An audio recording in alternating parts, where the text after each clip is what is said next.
Finn Kemp. Finn Kemp has been a student at St. Stephen's for 1 year. During his time here, he has served on the gauntlet and he is a swimming finalist at Junior Worlds. Please welcome Finn.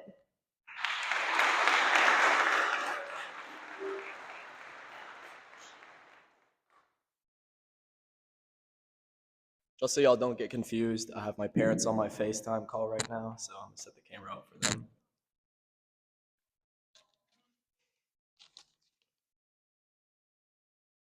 Now, most of y'all may or may not know me because this is my first and sadly last year here at St. Stephen's, but hopefully this speech gives you guys a little bit of context on who I am.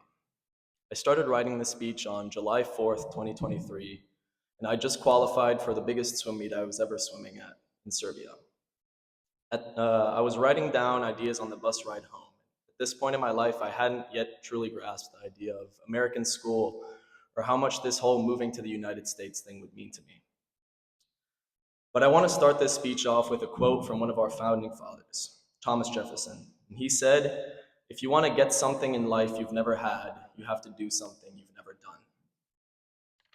Now, Les Brown made a great analogy of this quote, and he says, "Imagine you're lying on your deathbed, and beside you are the ghosts of your unfulfilled dreams, the ideas you never acted on, the ghosts of the talents that you've never discovered, and they're standing there saying, 'We came to you because you could have brought us to life, and now we have to go to the grave together.'" When I heard this analogy, I knew that I couldn't live like that. I knew that my family, my friends, and myself would not let ghosts be beside my bed when my time comes. About a year ago, I came from Luxembourg to Sarasota with my mom, looking for something I'd never done before. Now, at the time, I didn't know this yet, but my mom was already certain that this 2-week trip would mean much more to me than just a small training camp. This 2-week trip would become life-changing, and she was spot on. In fact, she was so right that by the 4th day, I told her I wanted to stay. She, with the help of many other great people, helped me make my dream of coming to the US to continue my athletic and academic career come true. And in my time here, I've learned a lot. I found out that yes, you do need to clean out the lint trap after using the dryer every single time. And no, you can't just survive off of Sprite and popcorn. But also, spending time alone gives you the opportunity to get to know yourself.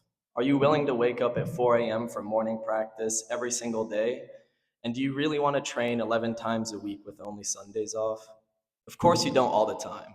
But I also learned that if you do it with the right people, maybe it's not so horrible after all. I want to dedicate this part of the speech to my parents in Luxembourgish. Mom, du hast mich mein ganzes Leben auf den richtigen Weg gesagt und du kannst dir nicht vorstellen, wie dankbar ich dir bin. Ich war mir immer sicher, dass wenn etwas falsch ging gehen oder ich meinen Pass verloren hätte und dann mitten an der Nacht, dass du immer eine Lösung gibst von. Ich hoffe, du weißt, dass ich dich gerne habe und dass ich dir dankbar bin. Du warst schon seit meiner Kindheit die stolzeste Mama an der Tribüne und ich habe alle Momente, wo ich konnte mit dir verbringen, immer genossen. Pap, für dich geht natürlich das nämlich. Du hast mir viel beigebracht an meine jungen 18 Jahren. Aber wenn mir Heinz du schlecht gegangen ist, wirst du aber irgendwas immer eine raisonable Lösung finden. Auch wenn du dich Heinz du ein bisschen mehr hart ausgedrückt hast, gebe ich keinen Moment, wo ich mit dir verbrüchte, für irgendetwas zurückgehen. Und ich hoffe, der wisst, dass das, was der mir möglich gemacht hat, mir mehr bedeutet, wie der ich jemals kein vorstellen. I want to give another huge thank you to Casey and his family.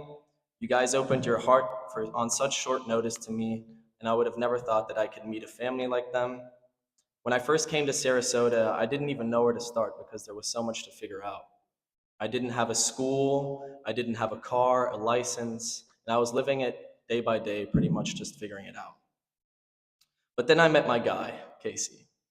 I hadn't talked much to Casey before, maybe like a couple hey what's ups or a how are you on the pool deck.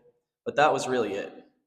Apparently that was enough for Casey though, to see the good in me and take a risk to ask his mom if they could host me for a couple weeks. What Casey's mom didn't know is that it was going to be close to 60 weeks, but that didn't bother her and her family to take me in and give me a chance. So I want to thank him for that sincerely. In addition to my family and host family, there's a couple other important people I'd like to thank too. I want to thank my best friend Mateo, aka Big M, from back home. Even though y'all don't know him, this kid has been with me since day one, and I couldn't have left him out of this speech because I don't know what I would do without him. Gray, Evan, Nick, Graham, Danny, and everyone else too, of course. You guys made my 50-minute drive here worth it every single day. I love you guys. Mr. Johnson, I never thought that I would miss any of my teachers when I went to college, but honestly, I've learned more in 1 year of your class than I have in many other classes combined, and I admire your passion for teaching. All of my coaches and teammates that have gone through hell and back with me throughout the years, I can't wait what lies in the future for us. Love you guys. And lastly, Ava, I want to say how thankful I am to have met you and spend my time in Florida with you. We formed a bond that will last a very long time, and I haven't met a lot of people that I clicked with as fast as you. And I know you're mad about me going to college, but that won't stop me from calling you in the middle of the night just to watch you eat 5 McChickens. Oh yeah, and by the way, shout out Coach Fletcher too. Thank you guys, love you. Peace.